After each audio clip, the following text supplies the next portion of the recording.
moment où je me pose, j'écoute la musique. Et c'est, je crois, ce qu'on cherche tous, c'est quand on a un système qui marche, c'est quand on commence à plus se poser de questions. Pour expliquer aux gens qui n'ont pas forcément l'habitude, l'explication des différents prix en fait sur les cellules, parce qu'on voit des prix effectivement, comme tu disais, ça commence à 39 € jusqu'à des plusieurs milliers d'euros.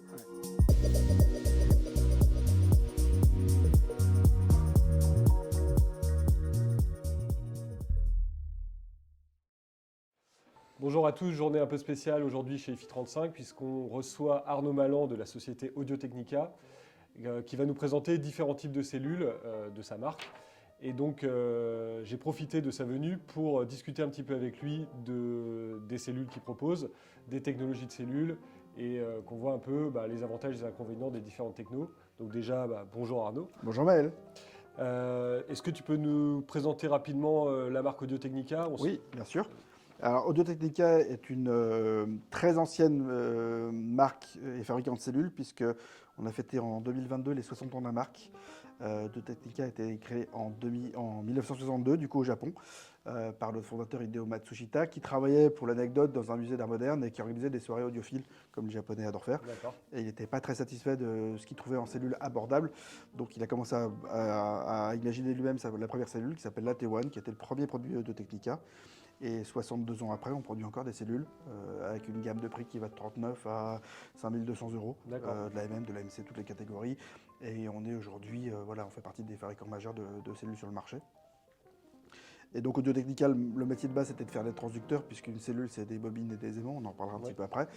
Donc après, l'évolution s'est faite tout naturellement autour de ces transducteurs. Et ensuite, Audio-Technica a fabriqué des micros et des casques, parce qu'à chaque fois, c'est la technologie d'électrodynamique et des micros et des cellules. Donc voilà, aujourd'hui, Audio-Technica est présent sur deux marchés, l'AIFI, avec des cellules, des platines et des casques. Et sur le marché du pro aussi, avec des micros, des casques de monitoring, et puis distribuer aussi d'autres marques. Ok. Oui, donc Audio-Technica, c'est vraiment une marque de cellules à la base, et c'est ça qu'il faut rappeler. C'est absolument. Ça fait partie des rares marques qui sont vraiment spécialisées là-dedans. Ouais, je suis très content qu'on se rende compte pour ça, parce que ça fait partie vraiment de l'histoire de la marque. Et puis moi, à titre personnel, j'adore ça. C'est pour ça qu'on t'a fait voir. Alors, est-ce que tu peux déjà, pour commencer, pour les gens qui ne connaissent pas trop, est-ce que tu peux nous expliquer assez rapidement et efficacement, on va dire, le fonctionnement d'une cellule?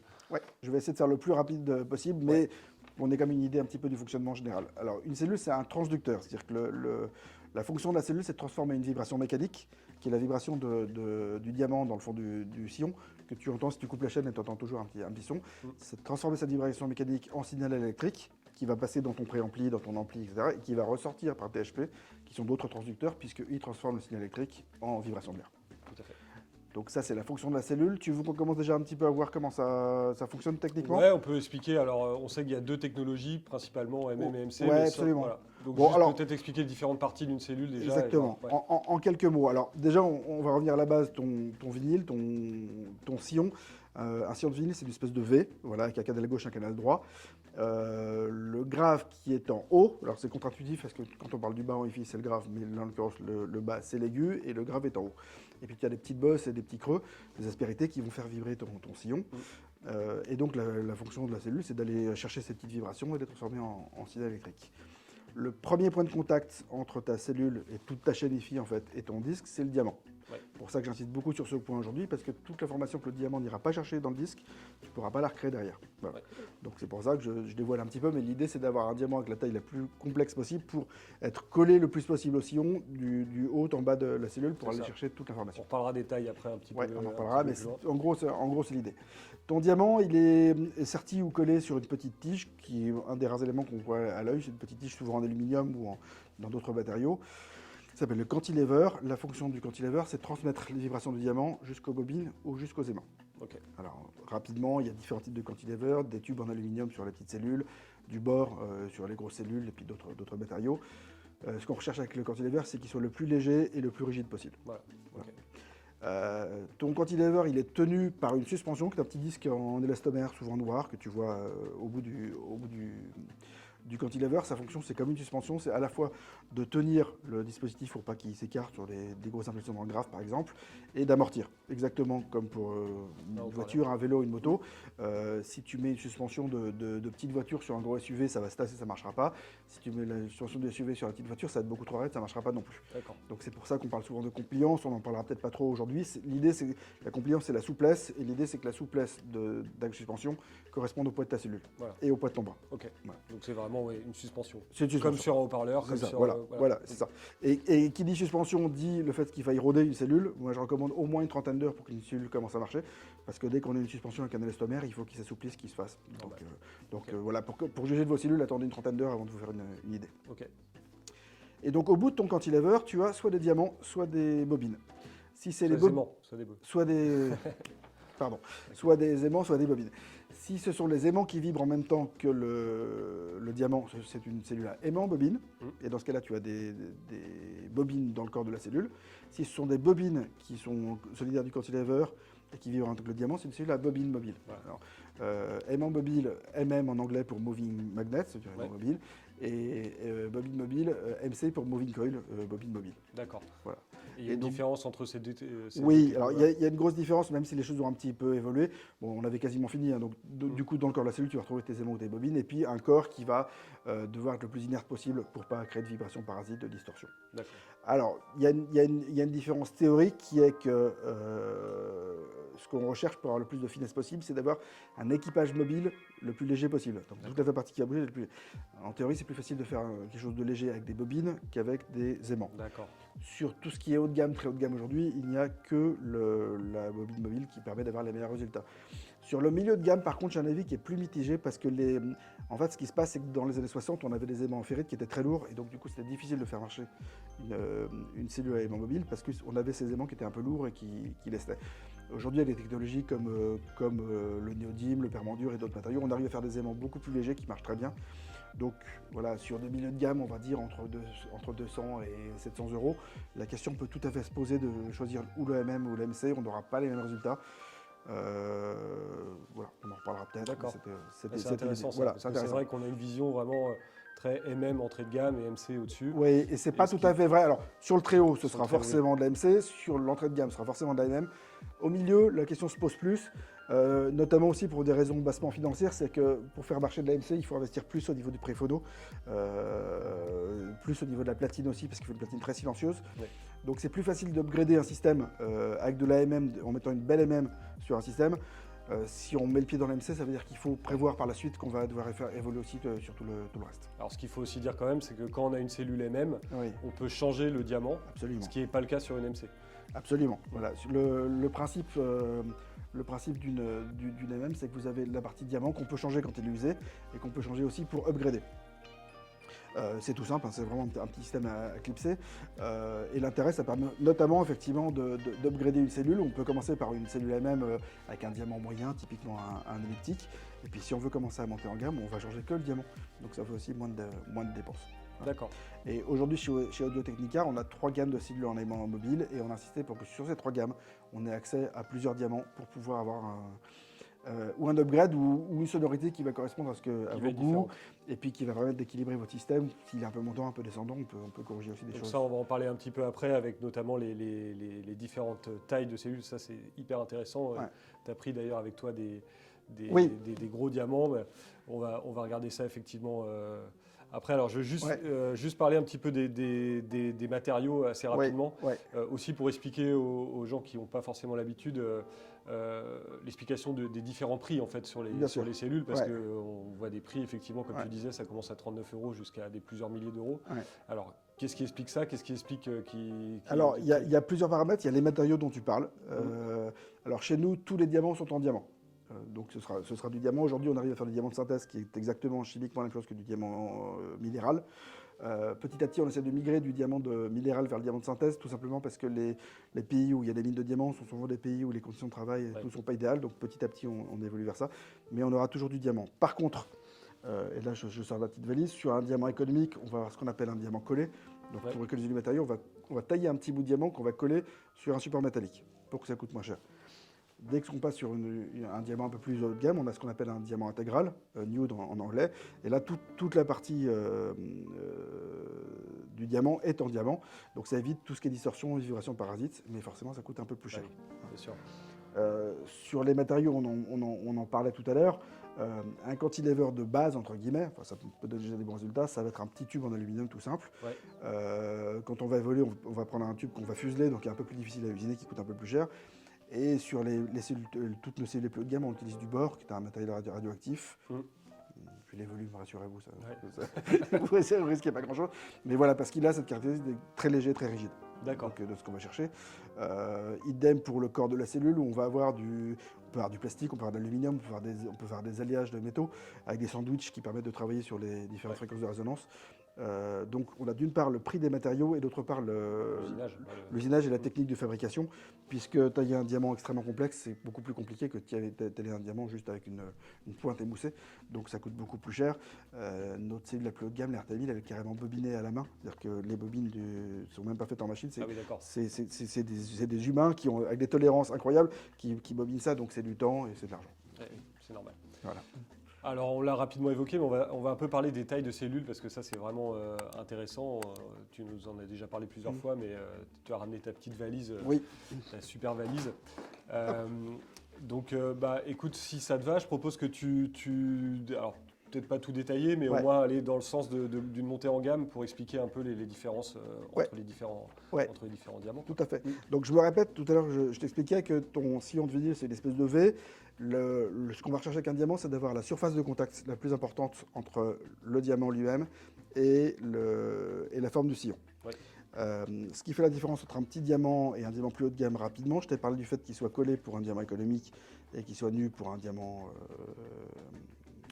intégral. Ouais. Tu as un petit peu la forme du diamant, c'est-à-dire que les diamants économiques sont souvent cylindriques, les diamants plus haut de gamme sont souvent ou carrés ou rectangulaires parce que mécaniquement c'est plus solidaire et ça permet d'avoir un diamant qui reste toujours dans l'axe par rapport à un rond qui peut plus ou moins tourner. Voilà. Mais le plus important, et on y revient, c'est la taille de ce diamant. Les diamants d'entrée de gamme ou les premiers diamants étaient ce qu'on appelle des diamants coniques, parfois diamants sphériques. C'est un crayon émoussé avec un cône au bout. Tu imagines bien que si tu mets un rond dans un triangle, puisque c'est un peu ce que tu fais avec une sphérique, ta surface de contact va être très réduite, donc c'est pas ce qui donnera le meilleur résultat, on est d'accord. Pour évoluer, et souvent pour une différence de prix qui est relativement modique, moi j'aime bien les diamants elliptiques. La forme d'une ellipse, tu vois, c'est une courbure qui est plus douce. Ouais. C'est pas de la géométrie, mais la courbure est plus douce. Donc tu vas beaucoup mieux suivre le sillon de ton vinyle. Sur le milieu du sillon, donc ça tombe bien, c'est le médium. Donc c'est là où sont les voix, violoncelle, la guitare. Donc les fréquences auxquelles l'oreille et c'est la fréquence à laquelle l'oreille est la plus sensible. Donc ça permet déjà d'aller vers une amélioration. Et après, on va passer vers tout ce qui est diamant. Alors, il n'y a pas vraiment de nom générique de type line contact. C'est en fait tous les diamants qui vont avoir une forme un peu compliquée avec plusieurs rayons de courbure et qui vont, en gros, tu le vois à l'œil, avoir une forme qui est très pointue et qui va très profond dans le vinyle. Le premier de ces diamants qui a été inventé, c'est le diamant Shibata, qui est encore très connu, qui n'a pas été inventé pour la stéréo, en fait, il a été inventé pour la quadriphonie. D'accord. Donc, c'était dans les années 70, si on voulait faire de la quadriphonie, un peu l'ancêtre du 5.1 ou de l'Atmos aujourd'hui. Et comme on n'avait pas de filtre numérique ou d'appareil numérique suffisamment puissant, ça devait être en analogique. Donc l'idée, c'était d'avoir une bande passante très large, de pouvoir la couper en deux avec des porteuses et de mettre la moitié sur les enceintes de devant, la moitié sur les enceintes de derrière. Donc les gens qui travaillaient là-dessus sont allés voir M. Shibata, qui était un ingénieur japonais, et qui lui ont demandé de sortir une cellule qui pouvait monter jusqu'à 50 kHz. 50 000 Hz dans les 70, c'était assez stratosphérique. Donc on le voit tout de suite. Quand on voit ce type de diamant, la grosse différence, c'est qu'ils sont très très pointus parce qu'ils vont tout au fond du sillon chercher l'aigu. Et après, quand tu les vois, ils sont asymétriques, ils ont une forme qui est très complexe pour pouvoir vraiment accompagner ton sillon du grave à l'aigu. D'accord. Et alors après, différents fabricants, différents tailleurs de diamants ont travaillé sur différentes formes. On a le micro-linéaire que moi j'aime bien, que tu reconnais cette espèce de petite lèvre. Pour la petite histoire, le micro-linéaire, c'est celui qui est le plus proche du burin graveur. D'accord. La taille du burin graveur, c'est ce qui lui ressemble le plus, c'est le micro-linéaire. D'accord. Donc théoriquement, c'est lui qui va le... Alors après, il faut écouter, c'est différent. Moi, de toute façon, avec ces trois types de diamants, je commence à m'amuser, à avoir des résultats intéressants. Après, ils ont des caractéristiques, des images stéréo qui ne vont pas être les mêmes. Certains sont légèrement montants. Voilà. Donc, faut se faire une idée. Moi, j'aime bien le micro-linéaire parce que en général, il n'est pas trop cher. C'est souvent des diamants qui sont assez joyeux, avec un graphe qui est bien présent, qui commence déjà à être bien défini. Donc ça, c'est intéressant. D'accord. Le Shibata, c'est celui qui va être le plus défini, le plus fin. Ok. Donc après, je fais des généralités, hein, mais pour écouter peut-être des musiques avec des grandes bandes passantes, ou beaucoup de dynamique, ou du rock, ou du symphonique, ou du big band, j'aurais une petite préférence pour le micro-linéaire, mais qui a parfois un petit peu de similance dans l'aigu. Donc si tu veux des timbres encore plus propres, le Shibata sera intéressant. Moi, je parlerais plus du Shibata sur des musiques acoustiques. Voilà, D'accord. sur un trio, un quatuor de musique classique, sur de la musique, sur du blues acoustique, des choses comme ça. Voilà. Ok.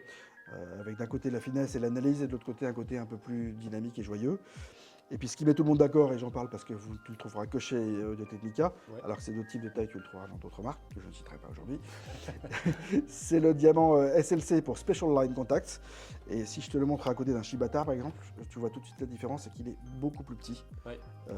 Donc il a toujours cette forme très complexe qui accompagne le sillon, mais surtout comme il est plus petit, il est plus léger, et comme il est plus léger, il réagit beaucoup mieux sur les transitoires. D'accord. Donc il va avoir c'est celui qui va le mieux rendre les effets de dynamique, de microdynamique, de dynamique importante. Tu l'entends notamment avec la batterie, quand tu écoutes les effets sur une Kessler ou sur une cymbale, c'est beaucoup plus net. Voilà. D'accord. Et c'est celui que je trouve le plus naturel en termes d'écoute. C'est-à-dire que là, on sort des écoutes un peu analytiques ou un peu comme ça. C'est-à-dire que les détails sont toujours là, mais ils reviennent dans la musique. C'est difficile à définir, mais tu as un côté voilà, naturel. Et moi, quand j'écoute un SLC un peu sur une bonne cellule, il y a un moment où je me pose plus de questions, je ne suis plus à écouter est-ce que c'est un montant, est-ce que c'est machin. Il y a un moment où je me pose, j'écoute la musique. Et je crois ce qu'on cherche tous, c'est quand on a un système qui marche, c'est quand on commence à plus se poser de questions. C'est tout l'intérêt de ce qu'on va faire tout à l'heure, parce que là, on a un petit setup. Un petit peu plus tard dans la journée, on va recevoir des gens et on va faire des écoutes de diamants, justement. C'est-à-dire qu'on a 4 diamants alignés avec différentes tailles. Et en fait, l'idée, c'est sur la même cellule d'aller écouter les différentes tailles de diamants. Ouais. Donc c'est hyper intéressant. C'est l'intérêt de l'exercice, c'est qu'on garde exactement le même système, la même platine, évidemment les mêmes enceintes, etc. Et même la même cellule, et c'est juste le diamant qui va changer. Et à l'oreille, tout le monde entend qu'il y a une différence. Et puis après, il y a des goûts qui se mettent en place. Et je trouve ça super intéressant d'aller auprès d'un vendeur spécialisé pour du conseil et puis pour pouvoir écouter. Parce que chacun, en fonction de ses goûts, va pas forcément avoir le même. Ça va dépendre des goûts, ça va dépendre des styles d'écoute que tu écoutes majoritairement. Bon, on est nombreux à écouter beaucoup de styles, mais Ouais. on a toujours des préférences. Donc du coup, on va aller vers tel ou tel type de cellule. Donc voilà, c'est un exercice que je trouve hyper intéressant. Et donc, juste pour revenir rapidement sur ce diamant SLC, donc Ouais. ça, c'est uniquement chez Oui, Audio-Technica. absolument. Et on le trouve sur quelle gamme de cellules Tous nos hauts de gamme. C'est-à-dire que D'accord. en aimant mobile, en MM, la 760 SLC, Ok. qui est une excellente cellule Boeing mobile, sur la OC9 XSL, donc dans la gamme OC9, et sur presque toutes les cellules ART, RTC, Audio-Technica Reference Transducer, donc c'est nos flagships. Haut de gamme. Donc là, j'ai apporté aujourd'hui la RT9XI. Au-dessus, tu as la RT20 et la RT1000. Elles sont toutes les trois équipées. Donc la RT1000, la cellule à 5200 euros, est équipée du même diamant SLC que. D'accord. Voilà. Très bien, c'était hyper intéressant. Merci Ouais. pour ça. Avant de nous quitter, je voulais te demander un petit peu des petits conseils. Ouais. Voir un peu si tu avais des petites préférées dans chaque gamme de prix. Ah, on va j'ai dire, des petits chouchous, oui, comme tout Ouais. le monde. Bon, alors après, vraiment, pour l'entrée de gamme, je trouve que la VM95E, la petite cellule verte à 59 euros, pour ce prix-là, elle n'a pas de défaut, elle est neutre, elle est déjà assez sympa. Donc c'est une cellule que je conseillerais pour quelqu'un qui veut remplacer un tout petit diamant ou un diamant usé. Moi, je commence à m'amuser, je te disais, à partir des micro-linéaires. Donc il y a des cellules que j'aime beaucoup autour de 350, entre 260 et 330 euros. C'est la gamme des micro-linéaires, donc 540 et 740 ml. Donc ça, c'est une de nos Là, chouchous aussi. ça permet de faire un upgrade qui est vraiment flagrant, tout le monde l'entend. Ouais. Et sur une platine, je dirais à partir de 500 euros, Mm. on va tout de suite avoir un rendu qui va bien monter, avec une bande passante qui est très large, avec un graphe qui est bien défini, beaucoup de détails, puis de la joie, du peps, du Ouais. swing, quoi. Donc ça, j'aime vraiment bien. Et encore une fois, pour un budget qui est raisonnable, parce que en plus, ça supportera très bien un bon étage phono d'ampli ou un étage phono Ouais. assez courant. Donc on pourra faire mieux avec plus gros, mais on pourra déjà s'amuser. Après, pour parler des MC, alors moi j'aime bien la cellule AT33 qui est une vieille série de chez nous qui date Ouais. de très longtemps. Connu, super Ouais, connu. ouais. Et qui a une Une écoute légende. que j'aime bien parce que c'est très ample. Il y a un graphe qui est magnifique. Alors c'est vrai que pour avoir un bon graphe, c'est souvent sur la MC que ça se passe. Donc moi j'aime bien les AT33. Chez moi j'ai une AT33 PTG, Ok. donc en micro-linéaire toujours. Hein. Moi j'aime bien le micro-linéaire. Et après j'avoue que ça demande des budgets plus importants. J'étais un grand fan de l'RT9 que j'ai Ouais. apporté aujourd'hui. J'ai récemment écouté la nouvelle RT20 qui est encore mieux, mais Oui. c'est comme tout, c'est un petit Et peu là, plus on cher. est sur quel budget pour avoir Là une on idée est à 1599 euros. D'accord. Donc C'est une cellule qu'on va monter déjà on l'a monté sur une P8 aujourd'hui, c'est une Ouais. qu'on va monter sur une Intel Platine. Ouais, alors c'est vrai que nous, on vend beaucoup de 740 ml Ouais. dont tu parlais là, Ouais. avec des planars 3, c'est des Bah, systèmes. c'est un mélange qui marche super c'est un bien. couple qui marche hyper bien. Et puis c'est aussi pareil, c'est un peu dans la mentalité de Technica de chercher toujours à avoir un bon rapport qualité-prix. Ouais. On a un motto qui est de rendre la qualité accessible au plus grand nombre. Ouais. Donc souvent on a des cellules qui marchent bien pour une valeur donnée. Et c'est aussi pour ça que j'aime bien parler de cette cellule-là, c'est que dans le monde de l'AFI, quand je te parle de 300 €, c'est pas des budgets délirants, hein, Oui, oui. tu le sais très bien. Et quand tu vois que déjà on peut se faire plaisir avec ce genre de budget, c'est important aussi Bah, pour nous complètement. de rappeler ça. Bah, Arnaud, merci beaucoup Bah, je t'en prie, pour ce petit topo rapide. Mais voilà, là on va passer à l'écoute, on a des clients qui attendent, on va écouter différentes cellules. C'est le juge de paix, donc de toute façon, voilà, c'est ça. c'est le plus intéressant. Bah, merci à tous d'avoir suivi cette vidéo. On se retrouve très bientôt avec une nouvelle interview, une nouvelle vidéo. À bientôt, au revoir.